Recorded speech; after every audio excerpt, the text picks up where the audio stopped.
I'll call the meeting to order, and please disclose any conflict of interest or pecuniary interest at the appropriate time.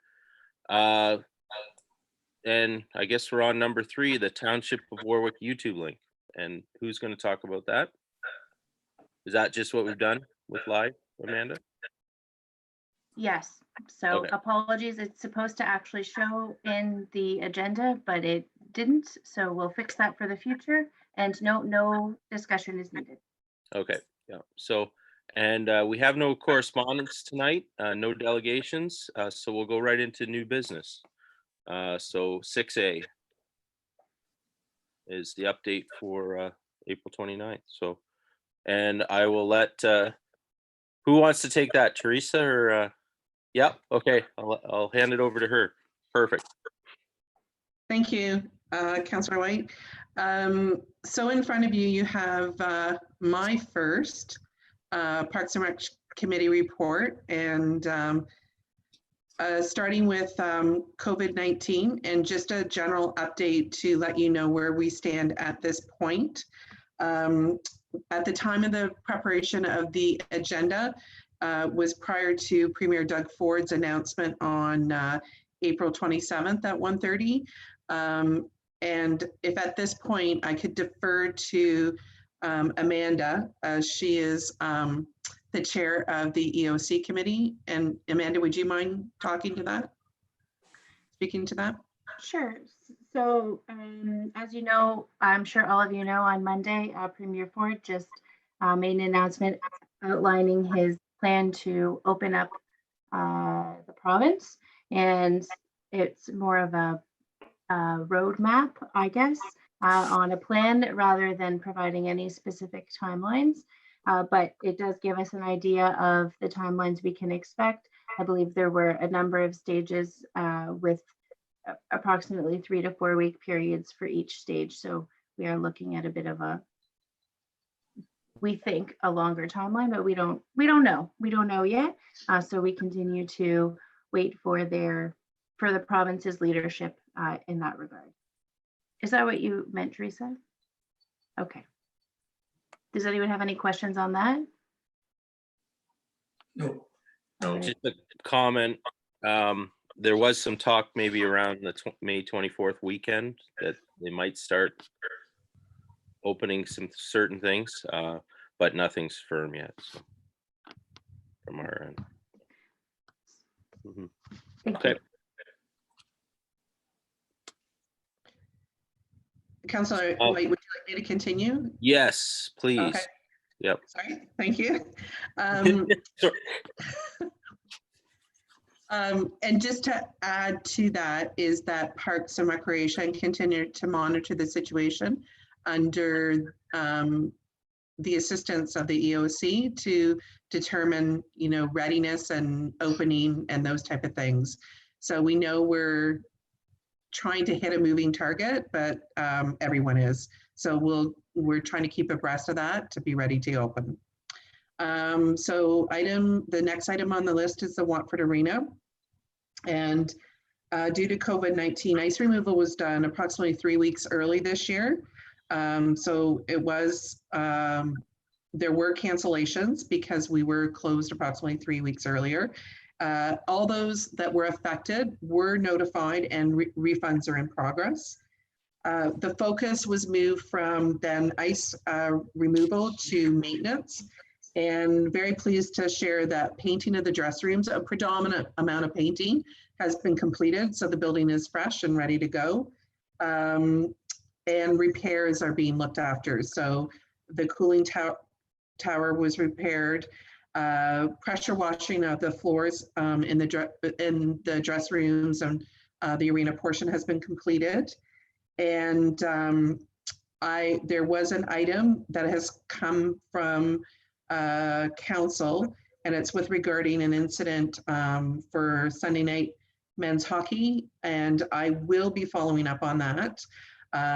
But there again, I'm working through COVID-19 because we can't have face-to-face meetings at this point, and that is part of the process, is to be able to meet with the individuals. Okay. Great. Yeah, continue on. Oh, John has a question. Sorry, John. Yeah, so concerning that incident, and I've heard all about it, I've heard from some of the people that were involved in it too. So do you have a plan for the situation? Or I did read what was in the guidelines or a couple of weeks ago. I did read what you had down or what Amanda had put forth, but what's the plan with the individual? So there is a report that was brought to council, and Trevor, if I could ask you to speak to that report, because Trevor was looking after the situation, and now I'm picking up from where he from the council. So Trevor, would you mind helping me out with this? Just give me a moment. I'm going to find the report. Sorry about that. It's okay.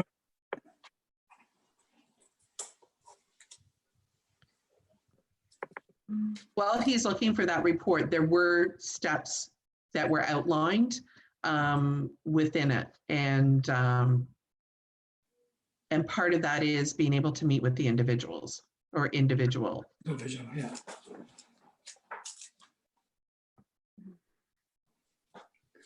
No, I know when I read the article, I thought it was handled pretty well by what Trevor and Amanda had put forth, looking after the one individual, having him out of the facilities for a year. Yeah, I think that was your plan, right? But no further, nothing with the team or the league, hopefully past that. There's going to be a fine to the league. It's not really a fine, it's the additional cost for cleanup.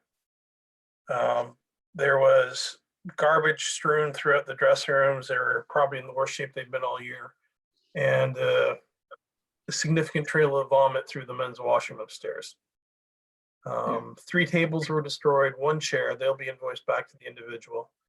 And as has been stated, we're going to meet together with staff, Optimus, and the league to make sure that the guidelines are going to be a lot stricter going forward. And I think the last thing is the team. There's a lot of complaints about that team from the Optimist that I heard earlier in the year.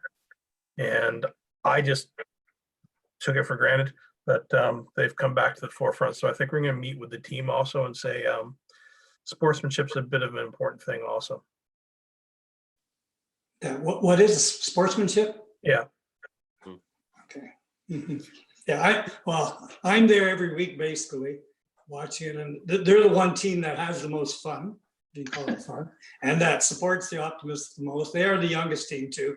Yeah. And that one individual that's involved, he does get a little carried away. So I just hope the rest of the team doesn't get removed from the league because of the one individual. That's all. Yep. No. Okay. In fairness to the individual, he owned up to it fairly quickly. Yeah. Okay, great. Thanks. Okay. Do you want to continue on, Teresa? Yes. The next item on the list is the parks in Watford and Warwick. And again, due to COVID-19, the parks are closed. Signage has been posted. And as we as staff receive updates from EOC, adjustments to those signage has been made. So for example, the park adding restrictions to playground equipment. So as new items come in, we've increased signage. And my expectation is that as we get direction to be able to reopen, we'll also adjust that signage to reflect those changes. Lawn maintenance has begun, so equipment readiness, and we have started grass cutting the week of April 9th, although we've had some setbacks because there's still been snow intermittently, but the staff are ramping up because there still is a considerable amount of grass to cut, and we want to stay on top of that. The BMX track is closed, and again, we're not permitted to open that. And so seasonal maintenance has been canceled at this time. And again, that'll be, all of these items will be reviewed. Anything affected by COVID-19 will be reviewed as we're allowed to reopen, and the EOC gives us direction on on doing so. The new ball diamond is about 80% complete. There's currently some concerns with water on the field, so it's not necessarily draining at this point, but it's also not completed. So we're looking into that. And there is one light standard and some fencing issues. One light standard, there may be a concern that it's on not on municipal property, it's on private property, as well as the fencing that's it's lying down right now. It wasn't installed at this point. So staff is working with the engineer to resolve these issues. The fencing at both Warwick and Watford, so the diamond already in place in Watford, the new fencing, it's about 75 to 80% complete. And I know last week when I was out on the tour, Warwick, there's a gate and that hasn't been installed yet. So it's not, it's really close to completion. So Parks and Rec staff have been cleaning the parks and removing garbage. So anything that gets, you know, after the snow leaves, spring comes, there's garbage or stuff that's being blown in by the wind. And I should reiterate that our Parks and Rec staff are working, but they're adhering to all of the COVID-19 social distancing, physical distancing while they work. So there is a process and a plan in place for them to be able to work safely. We very pleased that the Watford Warwick Horticultural Society purchased and donated 10 trees through the Warwick tree program, township tree program. And they were planted in Memorial Park last Thursday, Watford Memorial Park. And again, due to COVID-19 restrictions, the Horticultural Society was not able to plant them themselves, but we were able to make arrangements for our staff, Parks and Rec staff, to do it safely, pick them up, and then plant them. The Horticultural Society did, though, indicate one of the individuals members went into the park, marked the spot for the respective trees, and then indicated what tree would go in those places. And we did take pictures of all of those trees. So if you get a chance, there's a recognition piece on both the Warwick Township Facebook page as well as the website with a tree planting. So we've got that looked after. And a request was made by an individual to have students come in and assist with cleanup of the parks. Again, because of COVID-19, it's not something we can consider at this time. But one of the things that I'm proposing for in the future, so 2021, is to establish a volunteer program and a community cleanup day for parks. So if there is an interest there, we can look at a program for that.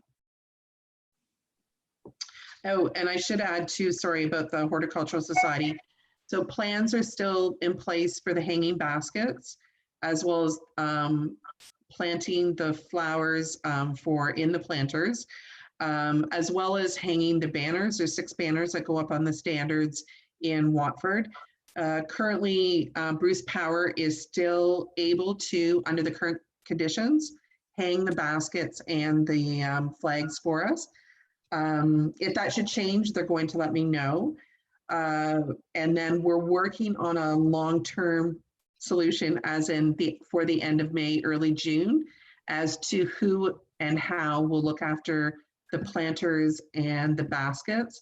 And again, because of COVID-19, it may be that the Horticultural Society will not be able to do it directly, but indirectly. All the planters or the hanging baskets were already ordered as per last year. So we're working on a plan with them to get everything in place.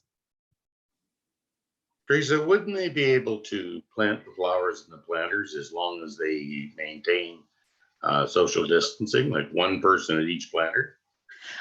We're going to discuss that with them and how we can do it and that they could still do it safely.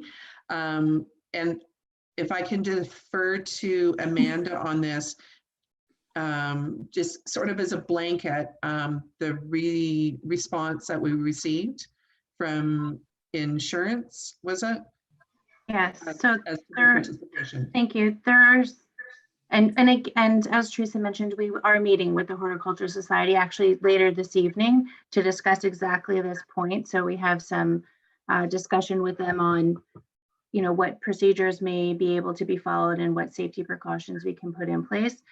There are some concerns from a municipal insurance perspective in volunteers completing work that's considered, although I know very nice, but non-essential at this time. Okay. So we have some concerns when it comes to coverage and just safety. I recognize that there's a balancing act, so we're going to work with them and see what we can come up with and make sure that we can address our concerns as best as possible. But the goal is to have all the flowers planted with as much safe involvement of the Horticulture Society as possible.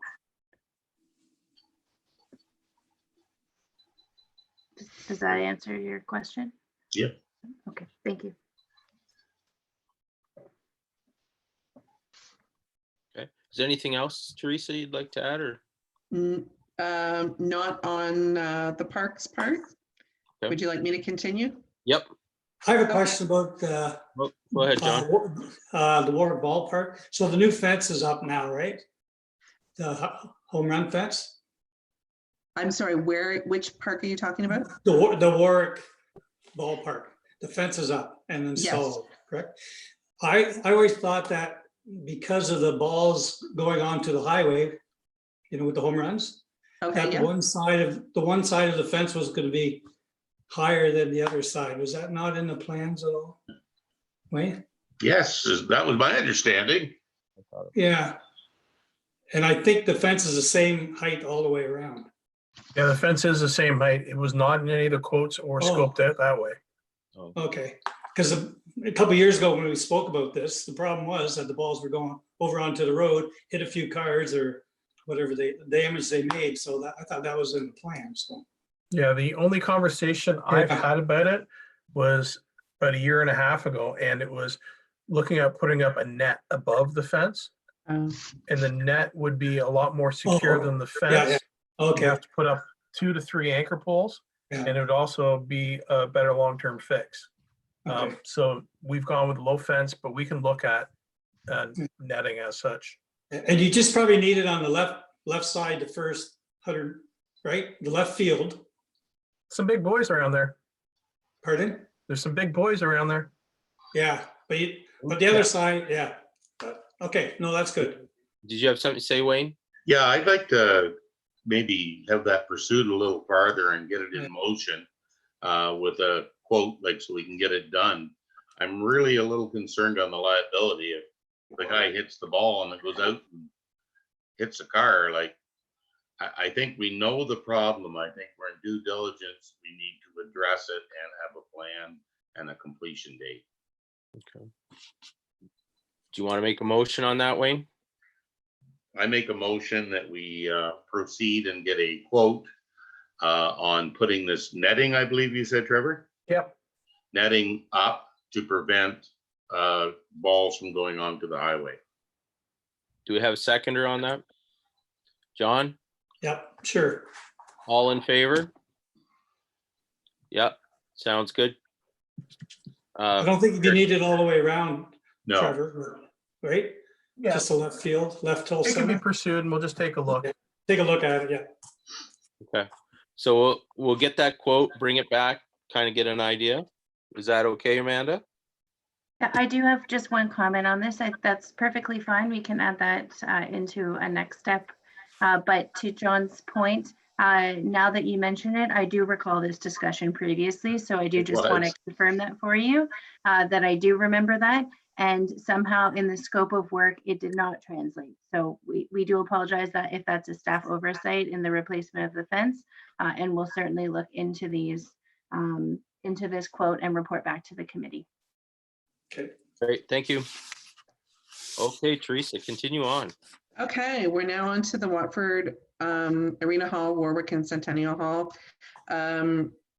So cancellations have happened, again, due to COVID-19. So everything has been canceled up until the end of May. All cancellations have been notified and the refunds are in progress. The Centennial Hall roof replacement, so that was shingles over the existing shingles, was completed, I believe, towards the end of February. So we have had some high winds and there's been some issues just in one location where shingles have come off. And so we've worked with the contractor in those repairs, and that was completed the week of April 20th. And the contractor has been very, very good to work with on getting that looked after. And we did receive a request to use the Centennial Hall for a public school breakfast snack program during COVID-19. And at the advice of Township Insurance, the request was denied. But the CAO, Amanda, was working with, has worked with the individual inquiring to, find another location or another solution to that. And I believe, Amanda can correct me or not, that it's been resolved with the individual at this point, as in our support. Yes, thank you. So it has been, they have found another smaller location and they are offering the program. I will be checking in with them periodically though, just to see how that's going, because we'd like to support them in the continued delivery if we can in other ways, by perhaps liaising and connecting them with another location should they need it, or any other support. So we continue to be in touch and monitor for opportunities. Great, thank you. And can continue on there, Teresa. Sure. Okay, the next item on the list is the new Watford Community Hall, and it is an agenda item later. So I'll speak to more detail later, but at this point, we can tell you that work with the architect is proceeding, and we did meet actually this morning. So in the next section, I can give you an update on our meeting and where we're moving from this point. Great. The downtown amenities, there's nothing to report at this time. And then the next item is the Parks and Recreation Master Plan. There's been a revision to the date. So the current Parks and Rec Master Plan was done in 2009, and it was for 10 years. So the township is now due to get a consultant to work with staff to get another plan for another 10 years. So this plan, we're working on the draft right now of the RFQ, and it will include parks, recreation, culture, and tourism. And that's pretty common today to include culture and tourism in the plans. Originally, we looked at going to council on May 11th,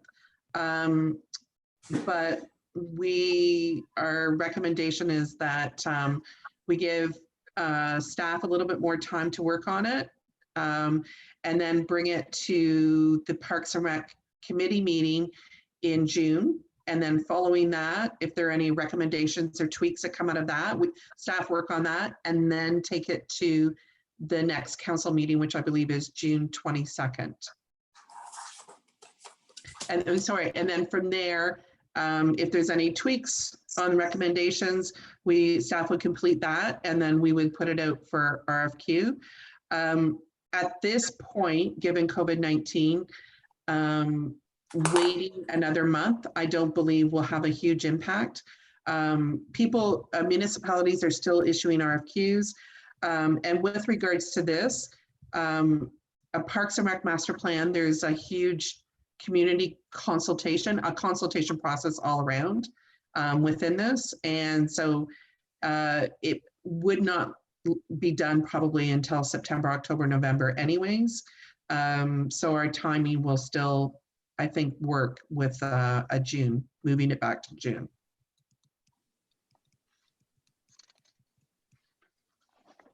Great, thank you. And I'll let you continue on there.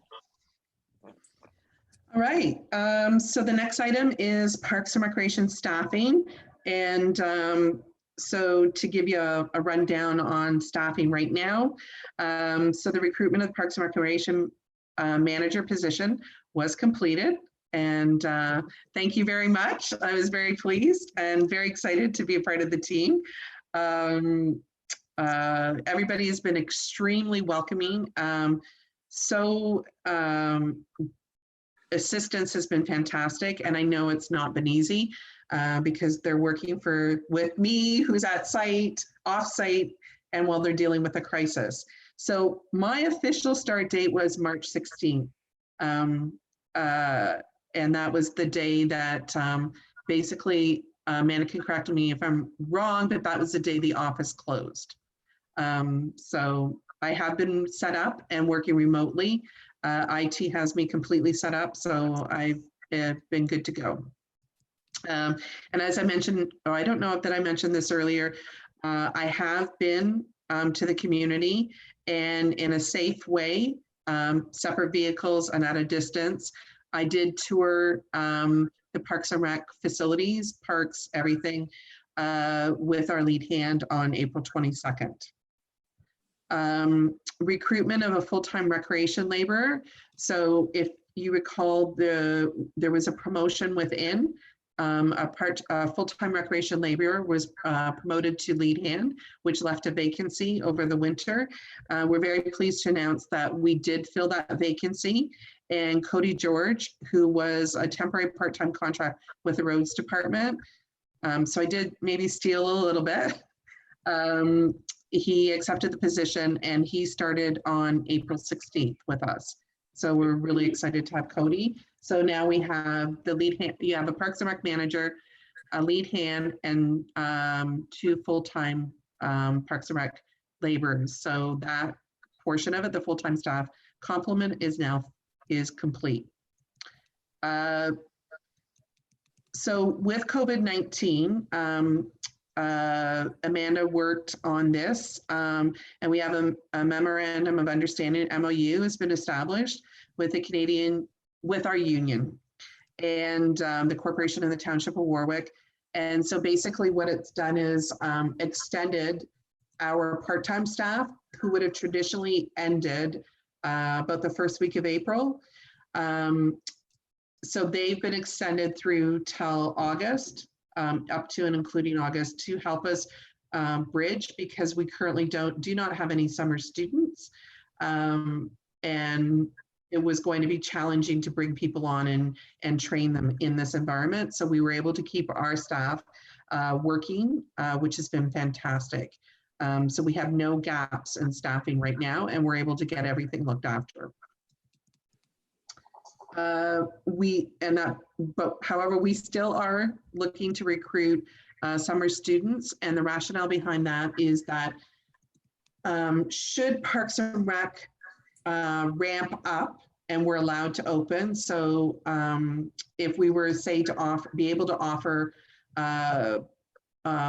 ball or programs in July and August, we need to have some additional staff ready to be able to assist with that. And so we are completing interviews, and we'll be doing that this Friday, actually. And there is a little bit of a different process in hiring in that we're not guaranteeing necessarily a start date, and we're not guaranteeing numbers of hours. So it doesn't lock us into 40 hours a week that starts May 1st, if that makes any sense. Wayne? Just to clarify a little bit there, Teresa, I think council also said that these young people that are maybe going to work, because we don't know a start date, we are totally understanding if they find a full-time job. Yes. So it's not like we've left these kids on the hook. If they find a full-time job, they can start right away, go for it. Mm-hmm. Yes, absolutely. One of the things that I should note that, and it's noted in here in italics, is that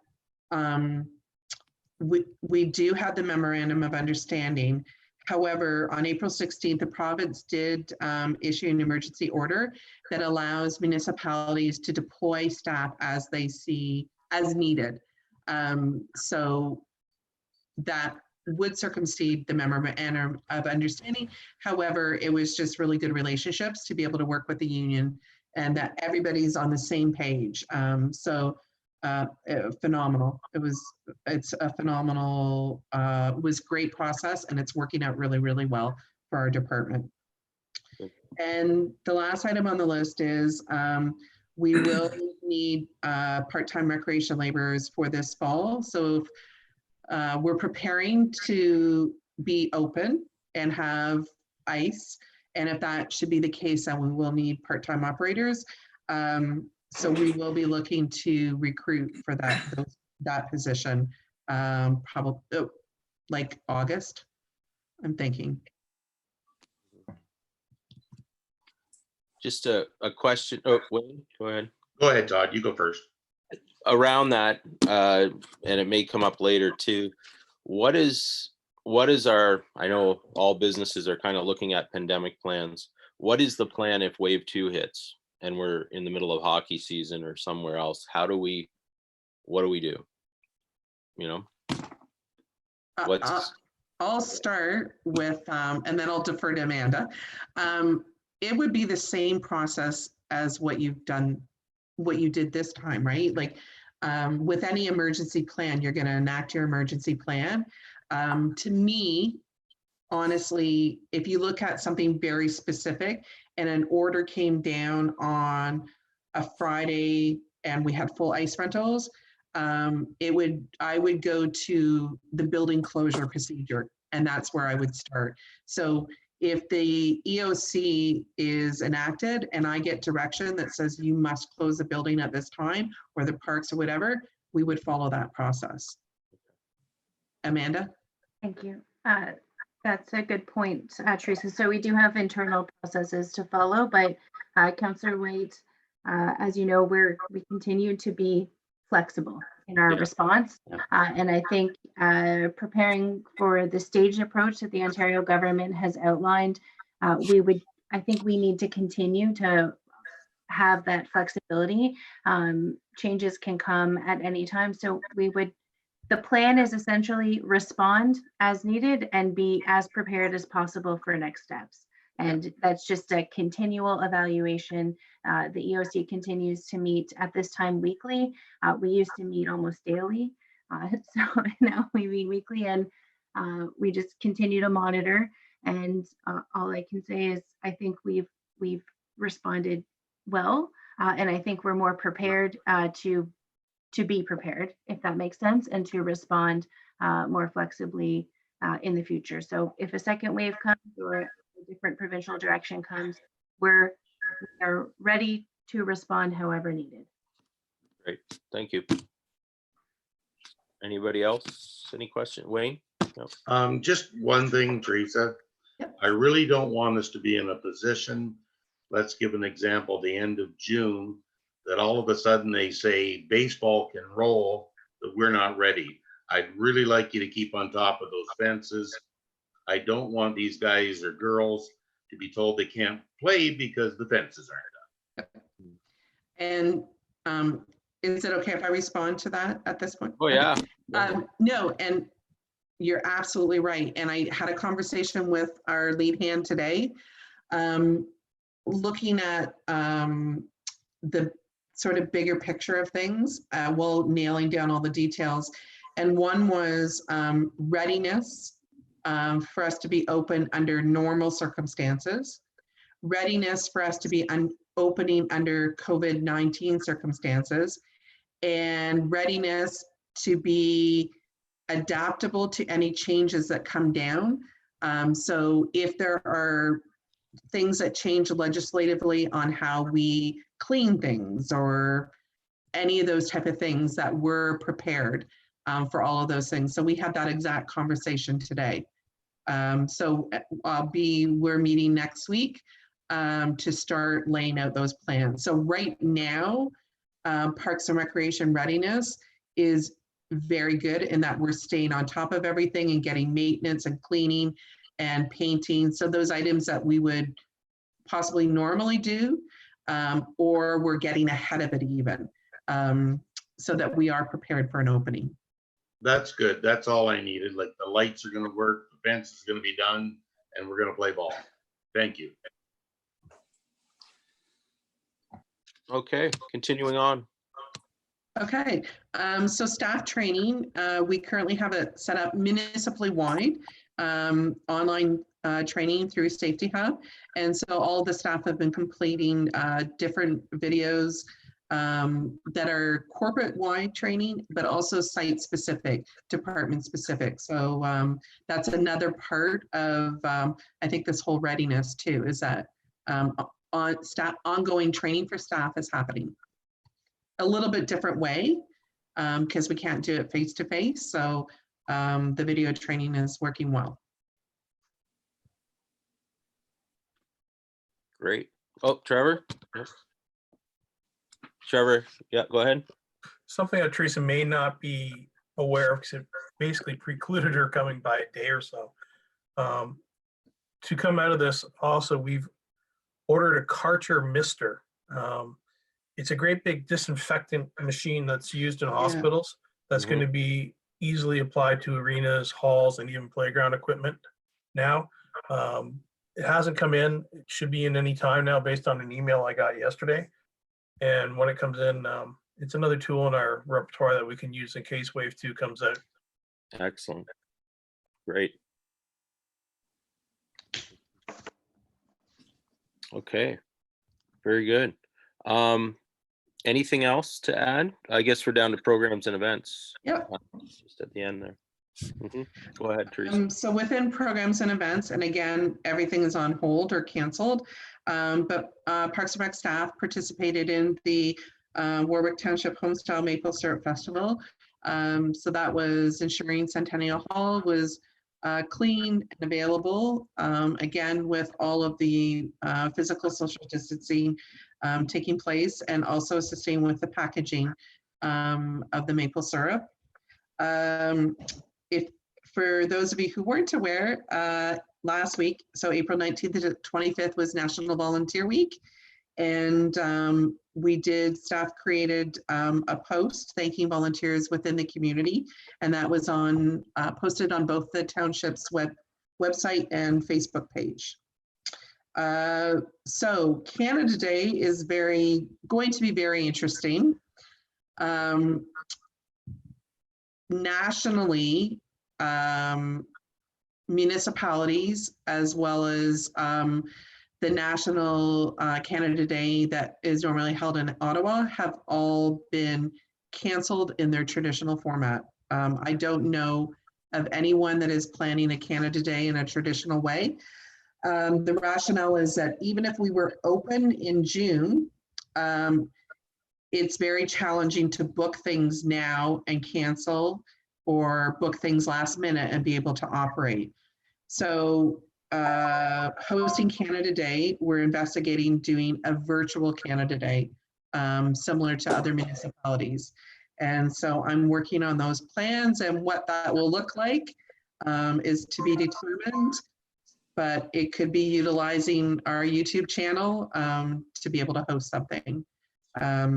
So that's where we are at right now with Canada Day. And then with all recreational programs, again, they're canceled, and looking into virtual programming as well as alternative programming. So if we're able to ramp up for July and August, and we are not in a position to offer what we normally would have offered, is there other programming that we could offer? And so whether it be drop-in, easy accessible stuff, easy for us to plan, easier for us to staff. So we are looking into that. And again, it will all depend on reopening and deadlines and timelines of being able to book things, as in for events, and even things like having a registration process for programs at this point, not knowing for sure if we could run something, would be really, really challenging. So we're going to look at things that we could offer to the community that wouldn't require pre-registration. Great. Excellent. And I guess that wraps that section up. There's You some wanna hands talk- up, Councillor White. Oh, Counselor, sorry, yeah, missed that. Go ahead, John I was just wondering, and Martina. the trail back to the dump area and stuff, it's being used quite a bit this spring because people are out for walks and stuff like that. So it's a good thing.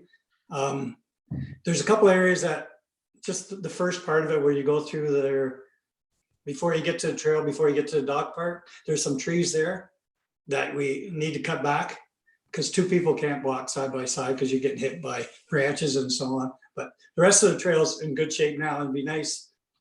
We don't know how long the COVID's gonna last, so to keep it in good shape all year because it is being used a lot. Okay. Amanda, do you want to comment on that or? I'll just note that, thank you, John. Teresa and I will follow up with Waste Management on the tree trimming. Thank you. Thank you. And I have one other comment for Teresa, I guess. Teresa, this is probably new to you, but it's been something that I've been trying to deal with for the last 2 or 3 summers. We were going to get the blue lines moved in within, I think it's 2 to 3 feet. I think your lead hand knows a little bit about it. It was going to be done the last 2 summers, and Okay. okay. So So just you're talking. what's that, Teresa? So you're talking about the arena as in reconfiguring the line, like. Yeah, the blue lines are Yeah, gonna be moved okay. in 3 feet, and it's all been measured out. It was supposed to be ordered, and I thought it was in the boards that need to be replaced are in, but so if maybe you could talk to Steve about that. And Yeah, I what's can look planned. into that. it has been the plan for the last 3 summers and hasn't been completed yet. Martina, did you have something that you'd like to? Yeah, I was just wondering, do we have specific funding already that we were planning to use for summer programming? Or I was just wondering if that's something that we need to be looking at as far as doing something different other than hosting a summer program that we have in the past, or like if it's required funding for that, or if it's just kind of in waiting a bit to see what's happening. So if it could be repurposed? Well, I was just thinking, if we can't offer classes per se, is there another way we can roll out summer programming if we have funding for that? So maybe it's at-home kits for physical activity, or maybe it's online cooking classes, but we provide, you know, the kits with the supplies to home. So you do it at home, but we're offering the learning or something like that, if we have funding to use for that. Who would like to take that, Amanda? Maybe? I can. Yeah, So go ahead. we do have funding allocated in the budget to summer programming, no grant funding that could be reallocated. So it's all municipal funding. And certainly I do know Teresa is looking at alternate summer programs, and we've been holding, just waiting to see what would happen, but she does have some ideas, and certainly it's something we're thinking about and we can look at further. Reallocating that funding to support kind of virtual programming. Great, thanks. Okay, if there's no other questions on that, maybe we'll move to the capital spend. And who would like to talk about that? Trevor, Teresa? I'm going to defer to Trevor Okay. at this point. Basically, all the big capital projects for the year have been ordered, with the exception of the hall, of course, which is ongoing, but we're still working with various parties on that, and there'll be an update on that. And new heaters for the arena.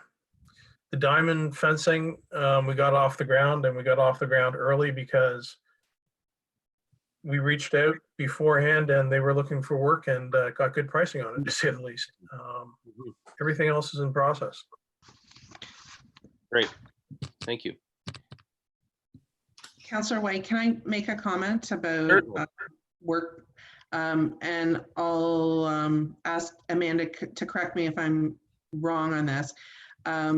One of the challenges for getting work completed, and when we talk about the fencing at the Ball Diamond, is that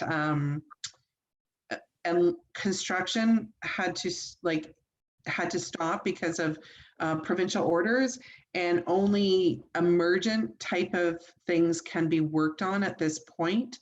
So we are in a bit of a holding pattern, as is everyone. So we may have a challenge when things are reopened and restrictions are lifted, in that we're going to be one of many, many, many places that probably need services from the same places. So it's something I'll keep my eye on. But I have been reaching out to sort of initiate contact that at least are familiar with me, so that when we're ready to go, we can jump on it. But that is a challenge for us when we're talking about these projects. I don't know, Amanda, is that a fair assessment? Yes, I think so. Definitely. It's fair, and it's also fair to say that the people who have contracts with us are keeping in constant contact. Yes. Yeah. They want to get the jobs done as much as we want to get them Yeah. done. I like the idea that we're going to have a diamond that's going to be finished this year that is probably going to have no activity on it. So it's got a year to mature and take seed. And we're going to have the other diamond for that period of time. So I like how we've got the availability for that. Good. Great. Is that all on the capital spend then? And all of that? Let's go to the community hall plans and the verbal update. Yes, so we did meet with the architect engineers today, this morning, and it was a full senior leadership team, as well as architect, engineer, and the individual that's drafting. So we did review drawings with a particular focus on kitchen, and there is some investigation being done at this point to sort of determine space and how we allocate the space and where things are laid out, to make sure that everything's going to fit and be functional. So the contractor has some follow-up work to do, as well as I'm going to be doing some follow-up work. And for example, trying to determine the amount of space that would be required for furniture, fixture, equipment for a hall that seats 500 people, to ensure that we have enough storage space. And as well, the contractor is going to be providing us additional information on enhancing the green requirements that are already under building code. So adding